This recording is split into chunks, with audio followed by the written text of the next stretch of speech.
À Noël, il y a 2000 ans, une personne est née. Elle s'appelle Emmanuel, Jésus, Yahweh. Cet homme n'est pas n'importe qui. Il est la lumière du monde, le berger, le Messie. Il est venu sauver et non juger le monde afin que son amour abonde. À la croix, il a tout accompli. Par amour, il s'est donné, il a vaincu la mort et est ressuscité. Il est monté au ciel, mais le Saint-Esprit nous a été envoyé. Il nous a donné une mission, il nous a donné un appel à regarder autour de nous et faire un pas envers son prochain, à partager son amour. Il n'y a pas de plus grand amour que de donner sa vie pour ses amis. Ton prochain compte sur toi. Le monde a besoin de toi. Dieu compte sur toi.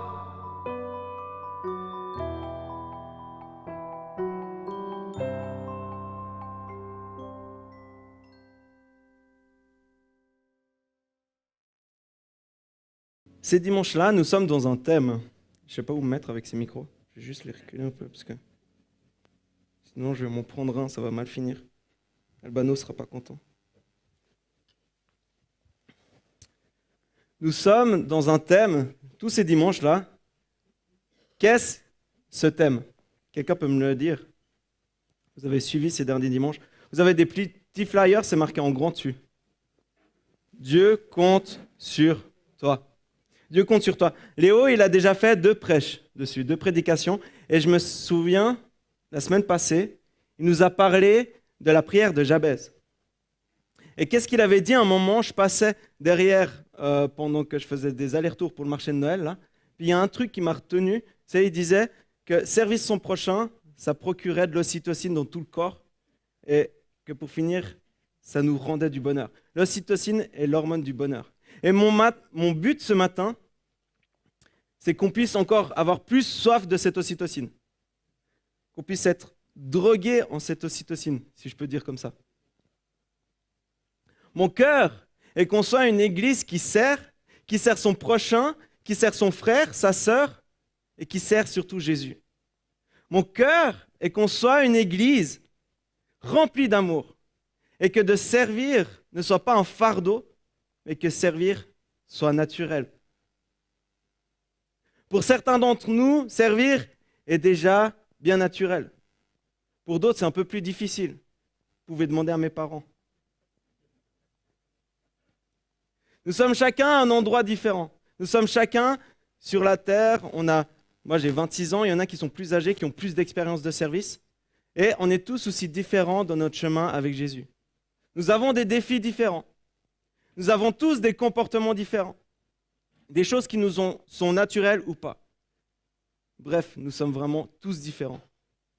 Et vous savez, mon rêve ici, c'est que les gens, quand ils arrivent dans l'église, ils se disent « Waouh, ici, l'amour et le service sont présents. Ici, l'amour et le service règnent. » Mon rêve est qu'on soit une église où l'amour et le service soient naturels. Et le titre de ce matin est « Tends ta main vers ton prochain ». Et je dirais même plus, Dieu compte sur toi pour tendre la main vers ton prochain. Et ce matin, je vais vous raconter une histoire. Une histoire avec un roi. Voici cette histoire. Il sera une fois un roi. Ce roi est bon. Nous pouvons même dire qu'il est le meilleur des rois. Un jour, il viendra avec ses messagers. Il s'assiera sur son trône et il va convoquer toutes les nations. Il les regardera et les triera en 2 groupes. L'un à sa gauche et l'un à sa droite. C'est cool, il y a les micros. Ça va m'aider. Il va les trier comme un berger trierait son troupeau. Effectivement, dans son pays, dans le pays du roi, il sépare les brebis et les boucs. Pour nous, on a l'impression que c'est bien différent, un brebis et un bouc, mais dans ce pays, c'est plus difficile. Mais il les trie quand même. À sa droite, il y aura les brebis. Elles sont plus chères, elles donnent du lait. Elles sont favorisées d'être à la droite du roi. Elles ont les bonnes grâces du roi. Le micro, là, c'est des boucs. Ils seront à gauche du roi. Ils sont défavorisés. Ils n'ont pas les bonnes grâces du roi.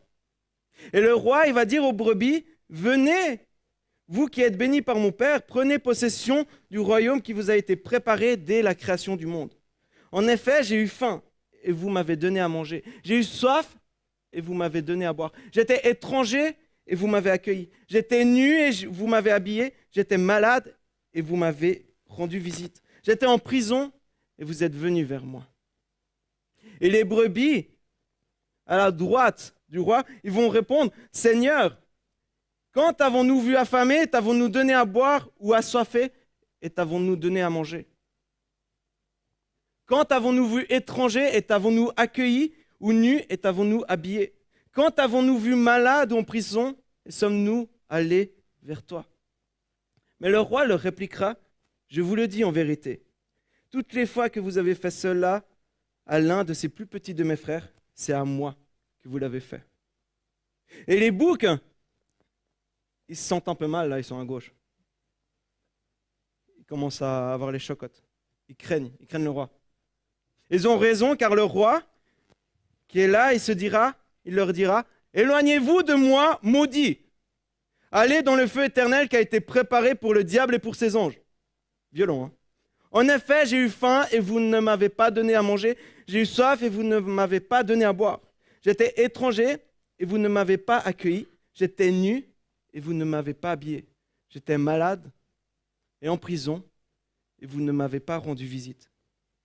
Les boucs, ils seront surpris et puis chercheront à se justifier, comme on le fait si souvent. Seigneur, quand avons-nous vu affamé, ou assoiffé, ou étranger, ou nu, ou malade, ou en prison, et ne t'avons-nous pas servi? Et le roi, dans sa justice, leur répondra ceci.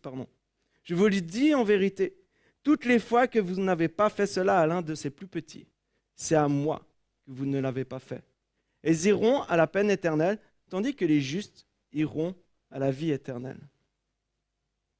Fin de cette histoire. Si vous voulez la lire, la méditer durant cette semaine, durant ces prochains temps, elle se trouve en Matthieu 25, versets 31 à 46. Reprenons un peu cette histoire. On a un roi, c'est pas moi le roi. Hein. Le roi est le fils de l'homme. Et ce roi est Jésus. Et Jésus, il racontait cette histoire aux disciples.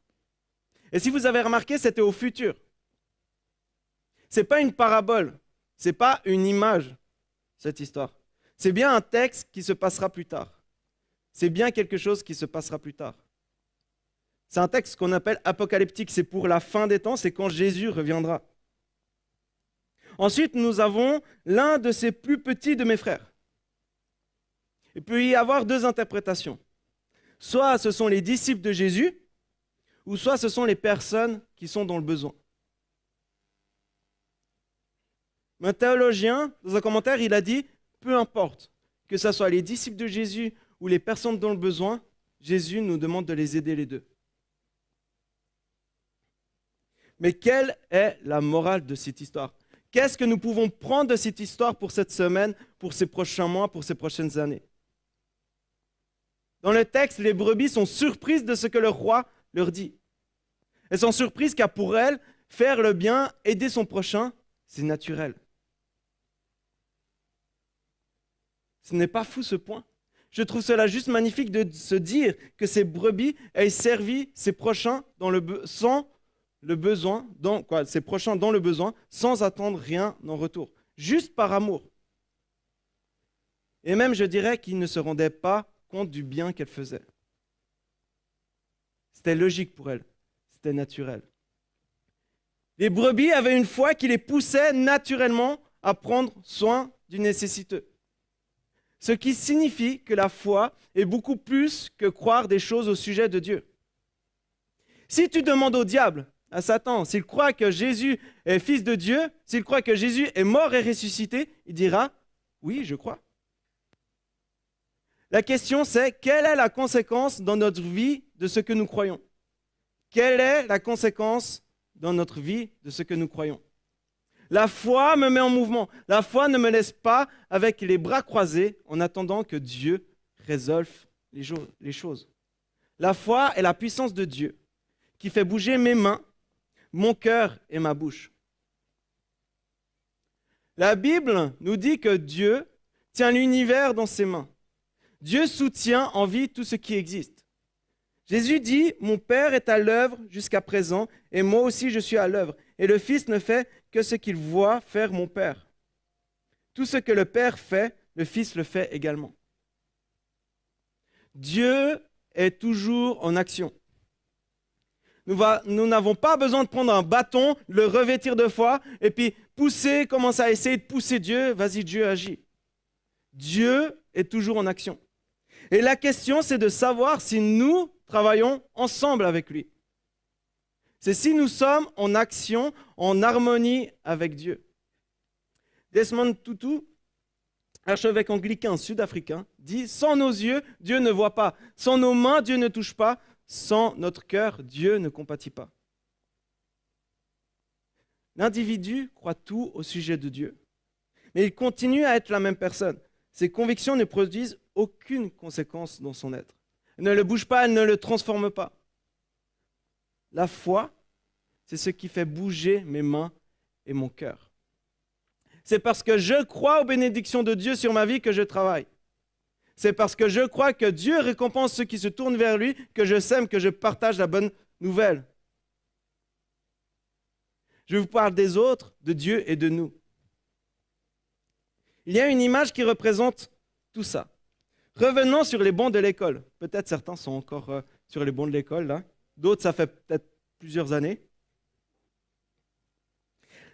Faisons des maths. La foi avec Dieu n'est pas un trait ou une droite. La foi biblique nous enseigne que c'est un triangle. Un triangle avec Dieu, les personnes qui nous entourent et nous. Il y a bien 3 coins, et entre ces 3 coins, il y a les droites. Il y a une relation entre ces 3 coins. La foi biblique est un triangle avec différents coins. Dieu, moi et toi. Dieu, moi et la communauté. Dieu, moi et la société. Dieu, moi et le monde. Dieu, moi et toutes mes relations. Dieu, moi et la personne qui est nécessiteuse.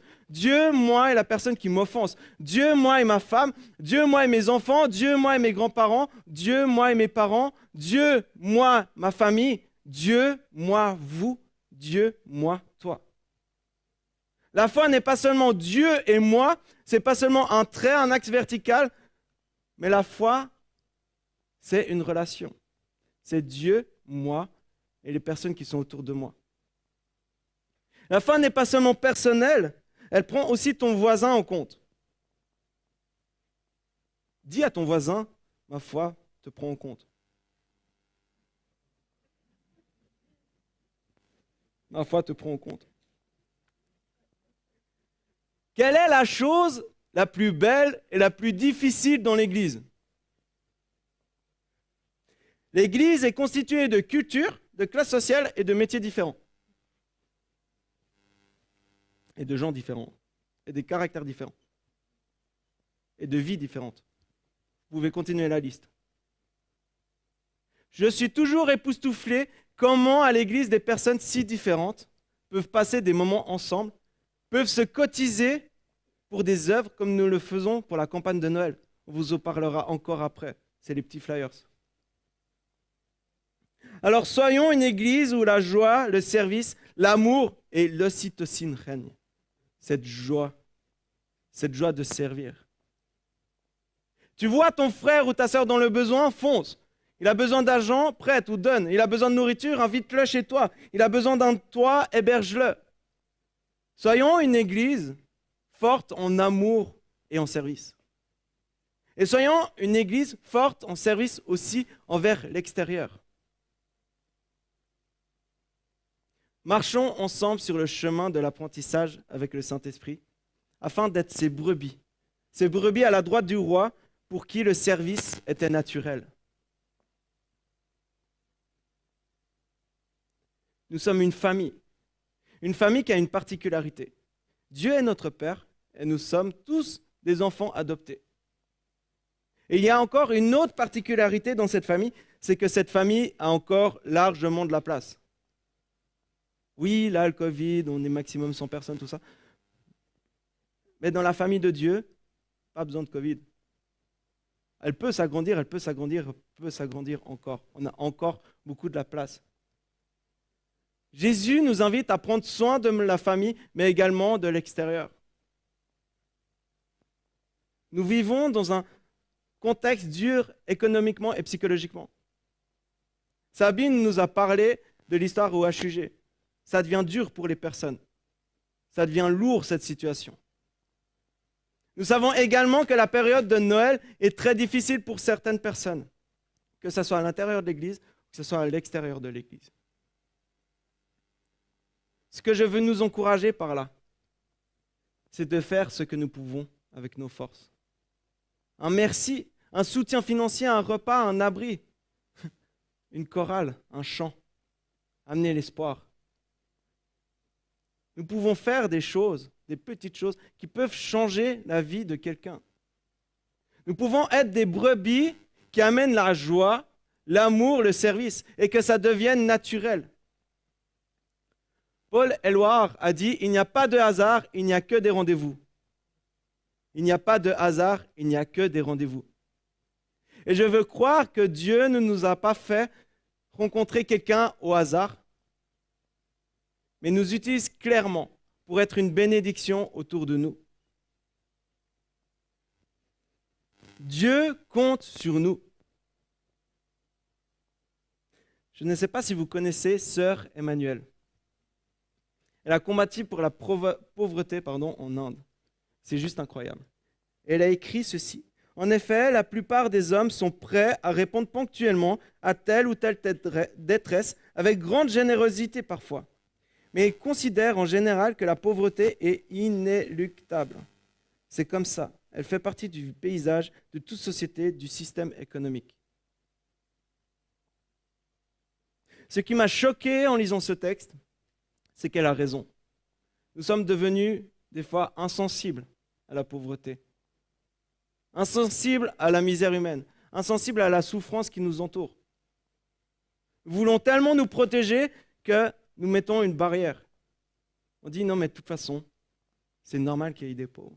C'est le système économique. Ce n'est pas de notre faute, c'est Amazon, Google, tout ça. Nous, on ne peut rien faire. C'est vraiment cette société, me, myself and I. Moi, moi et moi. Alors que ça devrait être Dieu, moi et mon prochain. Que Dieu nous donne une foi vivante, une vie vivante, et que nous produisions des fruits et des œuvres, afin que les hommes voient nos bonnes actions et rendent gloire à notre Père qui est aux cieux. Parce que celui qui reçoit la gloire, c'est Dieu, ce n'est pas nous. Ils voient nos bonnes actions, mais ils rendent gloire à notre Père qui est aux cieux. Vous savez ce qui est beau? C'est que Dieu ne nous utilise pas comme des pantins. Il nous utilise tels comme nous sommes, avec nos forces, avec nos faiblesses. Il nous permet de nous améliorer, de grandir, d'avancer. Vous savez, notre but de cette série, ce n'est pas de faire quelque chose de beau, qui claque avec un joli flyers, un petit marché de Noël, tout ça. Notre but, ce n'est pas de claquer sur YouTube ou essayer de faire le maximum de vues. Notre but de ce thème, Dieu compte sur toi, c'est pour que nous puissions nous mettre en marche, nous mettre en avant. Nous donner la soif d'avancer. Nous donner la soif de grandir en tant que famille. Nous avons soif d'être des brebis qui prennent soin de chacun, que ce soit dans la famille ou à l'extérieur ou dans l'église. Le monde est dur, disons-le, et l'injustice règne. Nous avons tous des exemples d'injustice dans nos vies, ou qu'on entend des injustices. Mais Jésus est le roi des rois. Le Saint-Esprit nous accompagne afin qu'on soit des flambeaux. Comme Samine l'a dit, soyons des flambeaux, des lumières autour de nous. Des flambeaux d'amour, de joie et de service sur cette terre. Nous avons la chance en Suisse de vivre dans un système social qui est bien. Le chômage, l'AI, la PG. Mais je suis persuadé que l'Église a encore quelque chose à offrir dans le social. Et au nom des pasteurs, au nom des anciens, nous nous réjouissons de voir des projets se faire dans l'Église, pour l'Église et aussi pour l'extérieur. Il y a un théologien anglais, John Stott, qui raconte un témoignage dans un de ses livres. C'est une femme qui parle. Elle dit « J'étais affamée, mais vous avez formé un groupe humanitaire pour discuter de ma faim. J'étais en prison et vous êtes silencieusement dirigés dans votre église locale pour prier pour ma libération.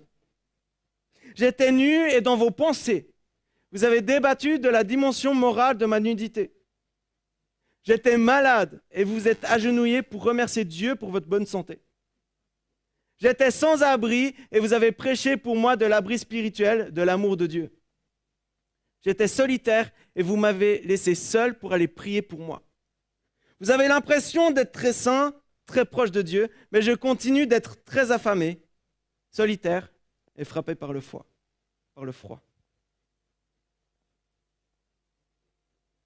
La foi biblique n'est pas de rester dans son coin et juste prier. Oui, la prière peut déplacer des montagnes, peut débloquer certaines situations, guérir encore aujourd'hui. Mais Dieu veut t'utiliser. Il veut t'utiliser pour agir dans ce monde. Il ne veut pas le faire tout seul. Il nous a donné une mission, un appel, c'est de tendre la main vers son prochain. Dieu est venu nous chercher là où nous nous trouvions. Nous avions une bouche, mais nous ne parlions pas. Nous avions des yeux, mais nous ne voyions pas. Nous avions un cœur, mais nous ne sentions pas. Mais maintenant, Dieu nous a restaurés. Il nous a donné nos mains, nos yeux, notre bouche, nos oreilles. Désormais, nous, le corps de Christ, sommes la présence de Dieu dans ce monde. Dieu compte sur toi, le monde a besoin de toi, ton prochain compte sur toi. Vous vous rappelez de la vidéo du début? Le monde compte sur toi, ton prochain compte sur toi, et Dieu compte sur toi. Jésus dit en Jean 13, 35, « À ceux-ci, tous reconnaîtront que vous êtes mes disciples, à l'amour que vous aurez les uns pour les autres. » 1 Jean 4, 12 dit, « Dieu, personne ne l'a jamais vu, mais si nous nous aimons les uns les autres, Dieu demeure en nous, et son amour se manifeste pleinement parmi nous. » Alors quand les gens nous demandent « Où est ton Dieu ?» Il est en moi. Veux-tu l'entendre? Fais attention aux paroles de ma bouche. Veux-tu épancher ton cœur à Dieu? Mes oreilles sont à ta disposition. Veux-tu être embrassé par Dieu? Viens ici que je t'embrasse. Veux-tu être vu par Dieu? Sache que je t'ai vu, je t'ai aperçu. Et quand je t'ai vu, Dieu t'a vu. Quand je t'ai béni, Dieu t'a béni.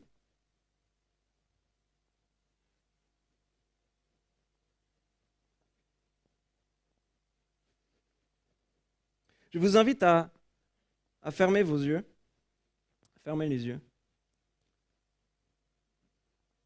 Je vais faire une prière pour ceux qui veulent se mettre en marche, qui veulent changer, qui veulent vivre ce service naturellement et puis qui veulent être transformés par Dieu. Je vous invite à répéter cette prière, soit à haute voix, soit dans le cœur.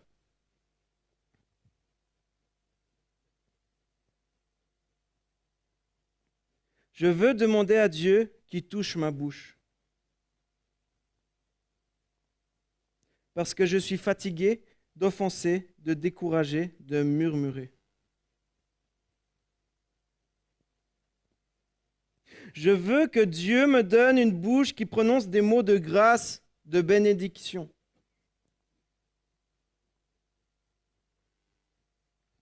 Je veux demander à Dieu qu'il me redonne la capacité d'utiliser mes mains.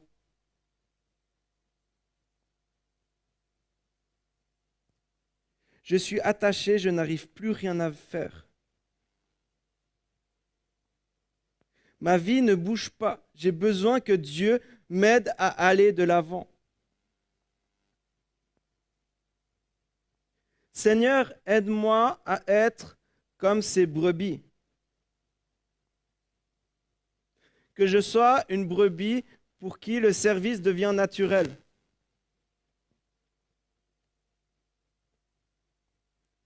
Que je puisse te servir et être un phare dans la nuit.